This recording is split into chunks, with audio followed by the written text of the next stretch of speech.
So there are currently two ways that you can protect your data privacy in ChatGPT. Of course, as always, these methods are subject to change.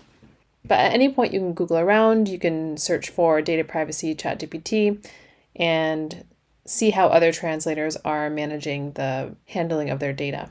But currently I'll show you two different methods.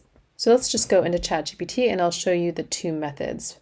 So probably one of the easiest ways to do it, and ChatGPT recently added this functionality, and they added it specifically to make it as easy as possible for users to control the handling of their data. And this technique is called temporary chat. So you just go right up here and you toggle this on, temporary chat. So you'll see that if you toggle this on, your chats won't appear in your history. They do keep a copy of your chats for up to 30 days. But after that point, even any record of that history will be deleted.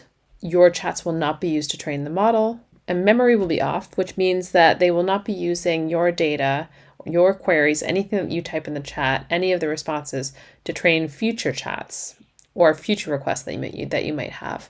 So of course that will decrease the performance and the quality of the responses that you get when you query ChatGPT.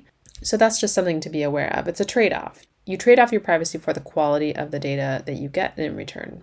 So I'm just going to toggle that back off because for the majority of my personal use, I'm much more concerned with quality than the fact that my data might be used to train the model. I'm completely fine with my question about cashmere sweaters being used to train the model. And now I'll show you the second way that you can control the data that is shared with OpenAI. You'll go into your settings, which is right here. Then you'll go to data controls and you'll toggle off improve the model for everyone. So this means that you're submitting your data to the model that is then used by all users of ChatGPT. But if we turn that off, then you are no longer submitting that data to the model.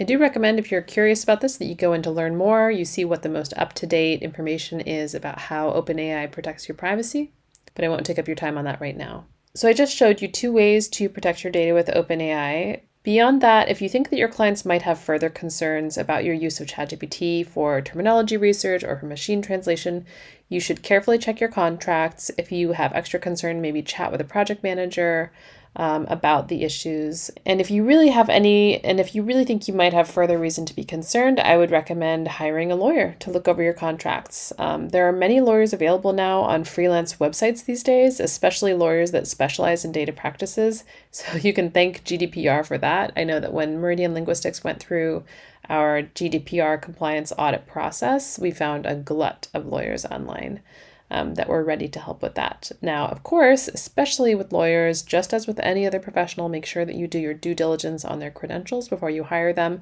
especially if you're hiring them off of a freelance website. But just the fact that they're on a freelance website doesn't necessarily mean that they're not a completely legitimate lawyer. So I just wanted to let you know that that is an option, because I know for a lot of translators that work from home, it's a lot less intimidating than trying to walk into a law office. It is completely possible that you take charge of your data privacy, and it's something that your clients will really respect as well.